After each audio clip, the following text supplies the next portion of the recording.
السلام علیکم ورحمۃ اللہ وبرکاتہ۔ مفتی صاحب پہلے بھی سوال کے اوپر موجود ہے، آپ جواب ارشاد فرما دیں۔ جس کسی انسان کی اپنی زمین نہ ہو، ٹھیکہ لیا ہو اس نے، تو اس پہ عشر کا کیا حکم ہوگا؟ ہاں جی، اس کی وضاحت فرما دیں۔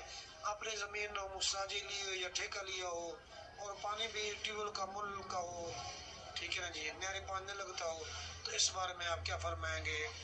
عشر کا کیا حکم ہے اس بارے میں؟ اس کی وضاحت فرما دیں، مہربانی، شکریہ۔ السلام علیکم رحمۃ اللہ وبرکاتہ۔ بھائی آپ نے سوال کیا کہ زمین ٹھیکے پہ لی ہے تو عشر کا کیا حکم ہے؟ جی، چونکہ ٹھیکے والی زمین کی فصل ٹھیکے دار نے اٹھانی ہے تو لہذا عشر بھی ٹھیکے دار ہی دے گا۔ جس نے زمین لی ہے ٹھیکے پہ اس کا عشر بھی وہی دے گا۔ باقی رہی بات کہ آپ پانی خرید کا لگاتے ہیں، اگر پانی خرید کا لگاتے ہیں تو پھر تو 20واں حصہ آپ دیں گے۔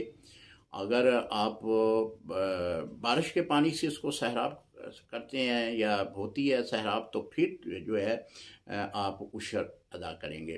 عشر دینا یہ واجب ہے، اگر کوئی بندہ نہیں دیتا تو سخت گناہ گار ہے۔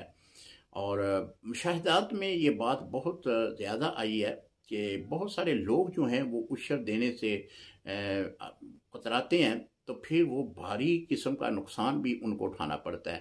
لہذا یہ اللہ کے احکامات ہیں، اللہ تعالیٰ نے جو احکامات دیے ہیں، اللہ نے جو فرائض واجبات بندے کے اوپر لاگو کیے ہیں ان کا پورا کرنا بندے کے لیے یہ لازم ہے۔ عشر جو ہے وہ ہر ممکن دے۔ اگر اللہ تعالیٰ نے اتنی فصل دی ہے، اللہ تعالیٰ نے زمین دی ہے، اللہ تعالیٰ نے نعمتوں سے نوازا ہے تو اس نعمتوں کا شکریہ ادا کرتے ہوئے عشر ضرور دیا جائے۔ السلام علیکم ورحمۃ اللہ وبرکاتہ۔